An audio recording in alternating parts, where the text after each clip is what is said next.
वंदे मातरम। राष्ट्र की जय चेतन मातरम।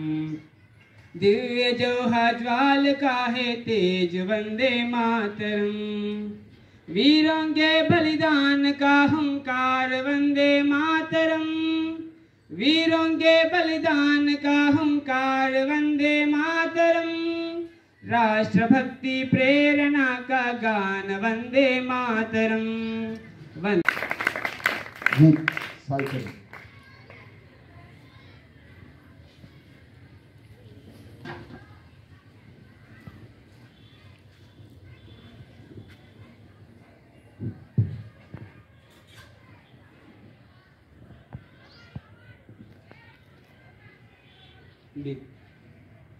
राष्ट्र की जय चेतना का गान वंदे मातरम। राष्ट्र की जय चेतना का गान वंदे मातरम। राष्ट्रभक्ति प्रेरणा का गान वंदे मातरम। वंशी के बहते स्वरों का प्राण वंदे मातरम। झल्लरी झनकार जन के नाद वंदे मातरम। शंख के संघोष का संदेश वंदे मातरम। राष्ट्रभक्ति प्रेरणा का गान वंदे मातरम। वंदे मातरम वंदे मातरम वंदे मातरम वंदे मातरम। सृष्टि बीज मंत्र का है मर्म वंदे मातरम। राम के वनवास का है काव्य वंदे मातरम। दिव्य गीत ज्ञान का संगीत वंदे मातरम। राष्ट्रभक्ति प्रेरणा का गान वंदे मातरम। वंदे मातरम वंदे मातरम। పిల్లలు అందరికీ అభినందనలు। ముఖ్యంగా కళ అనేది ఒక అదృష్టం. కళలు వచ్చినాయంటే మనకు జీవితము సాఫల్యమైందనేది నా ఆలోచన. అలాంటి కళాకారులందరికీ నా పాదాభివందనాలు చేస్తూ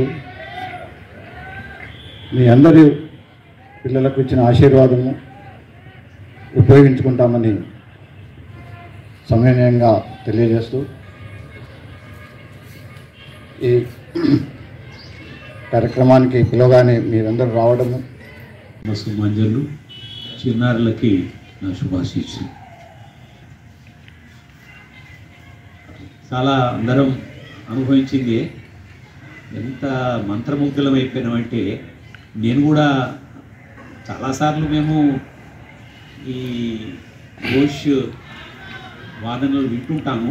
కానీ ఈరోజు మాత్రం చాలా ముఖ్యంగా చాలా మంత్రముగ్ధులను చేసిన దాని లోపల అతిశయోక్తి లేదు. అయితే పోతనామాత్యుడు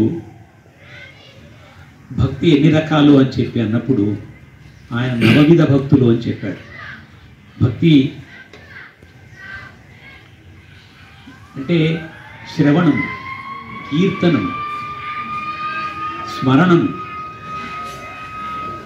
పాదసేవనం, దాస్యం, అర్చనము, వందనము, సఖ్యము, ఆత్మనివేదనం. ఈ విధంగా 9 రకాలైనటువంటి నవవిధములైనటువంటి భక్తి ఉంటుంది దేవుణ్ణి చేరుకునేందుకు, మోక్ష సిద్ధికి. ఇన్ని రకాలైనటువంటి భగవంతుణ్ణి మనము ఇన్ని రకాలుగా మనం ఏ చేసినా అది భగవంతుడికి చెందుతుంది. శ్రవణం అంటే పరీక్షణ్ మహారాజు, కీర్తనం అంటే నారద తుంబురులు, తర్వాత మరి పాదసేవనం అని అంటే లక్ష్మణుడు. ఈ విధంగా మనం చెప్పుకుంటూ పోతుంటే ఆత్మనివేదనం అంటే బలిచక్రవర్తి, సఖ్యం అంటే అర్జునుడు, దాస్యం అంటే హనుమంతుడు, గరుత్మంతుడు. ఈ విధంగా వీళ్ళందరూ కూడా తమ తమ భక్తులచే భగవంతుని మెప్పించి వాళ్ళు మోక్షం సిద్ధి అంటే పొందినటువంటి. కాబట్టి నవవిధములైనటువంటి భక్తుల్లో ఇంత క్రితం మనం చెప్పుకున్నటువంటి కీర్తన. కీర్తనం అంటే దానిలో గానము, సంగీతము ఇవన్నీ వస్తాయి, సంగీత వాయిద్యాలు ఇవి వస్తాయి. కాబట్టి ఇక్కడ చాలామంది గాన గంధర్వులు ఉన్నారు. కాబట్టి వాళ్లకు ఆ గానం చేత భగవంతుని మెప్పించగలుగుతున్నారు. భగవంతుని గణవేష్ అంటామో అది కొద్దిగా మిలిటరీ టైప్లోనే ఉండేది. బెల్టు, తర్వాత ఈ అడ్డ బెల్టు, ఇవన్నీ చాలా, సాక్స్ కూడా చాలా పైదాకా, నిక్కరు, కొద్దిగా మిలిటరీ టైప్లోనే ఉండేది. బ్యాండ్ కూడా, ఘోష్లు కూడా వాళ్ళు మిలిటరీ బ్యాండ్ అని అనుకునేది చాలామంది. అయితే విశేషం ఏంటంటే మనము మిలిటరీ వాళ్ళను అనుకరించామా, ఇప్పుడు ఉల్టా అయిపోయింది.